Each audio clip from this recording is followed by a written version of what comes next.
पूज्य श्री महेंद्र कृष्ण शास्त्री जी के YouTube channel भक्ति रस टीवी को सब्सक्राइब करके सनातन संस्कृति के प्रचार में भागीदार बने।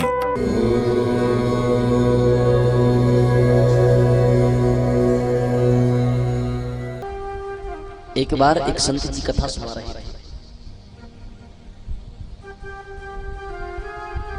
संत जी की आदत थी कि जो भाव से कथा सुनता था ना, कथा में बार बार संत जी उसी को देखते थे और कथा सुनाते थे। बाकी कथा में जिसका भाव नहीं होता था वो संत जी उसको कभी नहीं देखते थे। कथा भले ही बैठे रहो, पर योग संयोग ऐसा बना कि उस कथा में एक सुंदर नारी सामने आकर के बैठती थी और कथा सुनाती थी। महात्मा जी उसी सुंदर नारी को देखे और कथा सुनाते जाते।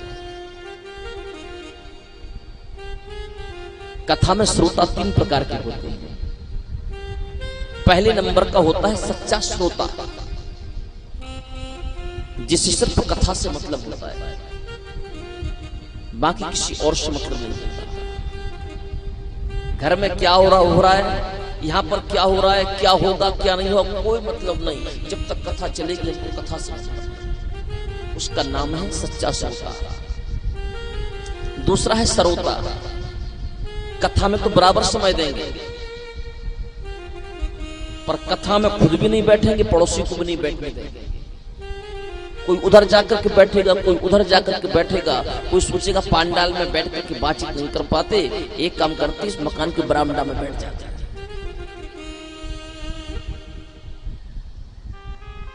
उनको कथा से मतलब नहीं है, पर जिसने कथा कराई है बस उसकी नजर पड़ जाए कि हम कथा में आए थे।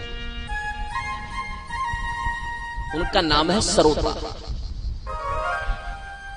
तीसरे नंबर के होते हैं श्रोता, जिन्हें ना कथा से मतलब, ना कथा में बैठने वालों से मतलब, ना आने जाने से मतलब, ना आने जाने वालों से मतलब। बस कथा में बैठे, एक खंबे का सहारा ले लिया और कथा के बीच बीच में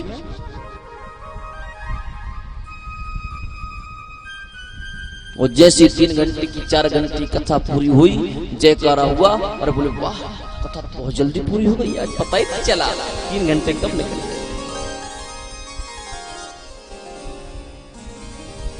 उनको कहते हैं श्रोता।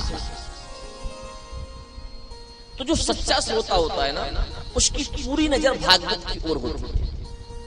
तो वो महात्मा जी उस सुंदर स्त्री को देख करके कथा सुनाते थे। कथा में कोई प्रसंग ऐसा आता था कि महात्मा जी रोने लग जाते थे, तो वो स्त्री रोने लग जाती थी।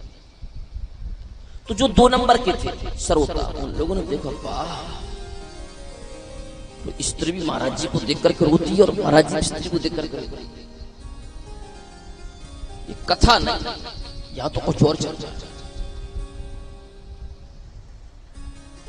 पर ये पता लगाओ ये स्त्री आती कहां से। शाम को कथा पूरी हुई, वो स्त्री उठ करके चली गई और महात्मा जी उठ करके अपने कक्ष में चले गए। दूसरे दिन की फिर कथा हुई, तो कथा के शुरू में वो स्त्री उसी स्थान पर आकर के फिर बैठ गई। महात्मा जी फिर कथा सुनाने लगे। जो घटना कल हुई थी वही घटना आज हुई। लोगों ने कहा भैया इसका पता लगाओ, इसके माता पिता कौन है। इसके माता पिता से कहेंगे कि आप अपनी बहन बेटी को ऐसी कथा में मत भेजो कि जहां पर महात्मा उसको देखो और वो महात्मा। ये आचार विचार ठीक नहीं। जैसी स्त्री उठ करके जाने लगी तो उन लोगों ने उस स्त्री का पीछा कर लिया। तो इसके पीछे पीछे पीछे पीछे चलते चलते हम इसके घर तक पहुंचे, पर वो स्त्री घर तो ना पहुंची। चलते चलते घनघोर जंगल में प्रवेश करती है। उन लोगों ने मन में विचार किया कि शायद हम इसके पीछे चल रहे हैं, हमारे भय से भयभीत हो चुकी है, इसने अपने घर का रास्ता बदल दिया। अब ये कल कथा में नहीं आई, लोग वापस लौट करके आ गए।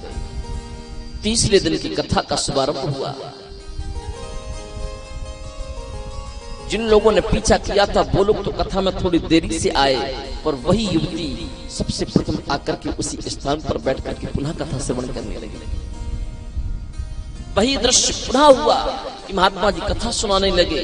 वो कथा सुनने लगी, वो महात्मा जी को देख करके मुस्कुरावे, महात्मा जी उसको देख करके मुस्कुरावे, वो महात्मा जी को देख करके रोवे, महात्मा जी उसको देख करके रोवे। विषय कथा का था, एक दूसरे का नहीं था। जैसा कथा प्रसंग आवे वैसे व्यक्ति का स्वभाव बन जाता। लोगों ने कहा भैया ये तो बड़ी निर्लज्ज है, कल तो हमने इसका पीछा किया था, ये घनघोर जंगल में चली गई और आज फिर से कथा में आ गया। अब देखते हैं आज का पीछा नहीं छोड़ा। जैसे ही तीसरे दिन की कथा पूरी हुई, वो स्त्री उठ करके पुनः जाने लगी। लोगों ने फिर पीछा करते करते करते करते बहुत दूर निकल गए, जंगल भी पास हो गया।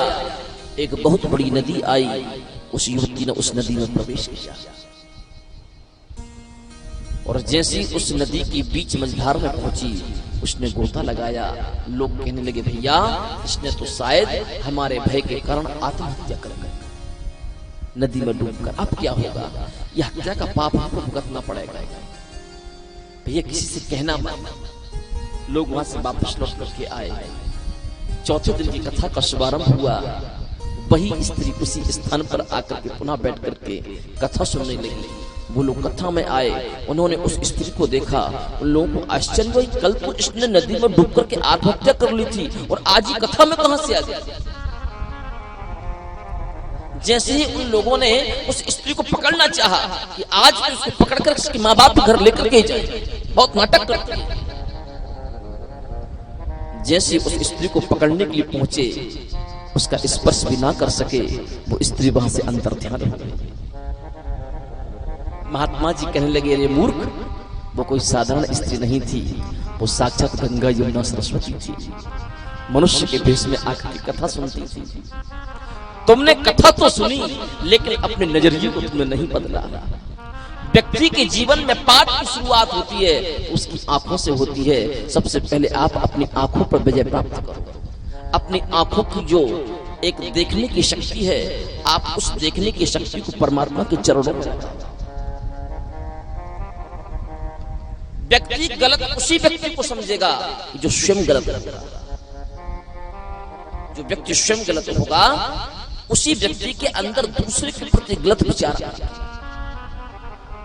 यदि आप सही हैं तो आपको सारी दुनिया सही दिखाई देगी, कोई व्यक्ति गलत दिखाई नहीं देगा। हम लोग कहते हैं ना कि वो गलत है या वो गलत है, तो विचार करके देखिए हमारे हाथ की ये उंगली है ना, एक उंगली उसकी ओर इशारा करती है और 3 उंगली हमारे ओर इशारा करती हैं और ये अंगूठा ऊपर की ओर इशारा करता है। हमारी ये 3 उंगलियां कहना चाहती हैं कि रे पगले, वो तो 1 गुना गलत है पर तू उससे 3 गुना गलत है। और अंगूठा कहना चाहता है कि ऊपर वाला सब देख रहा है, ये न्याय अन्याय तेरे हाथ में नहीं है, उसके हाथ में है।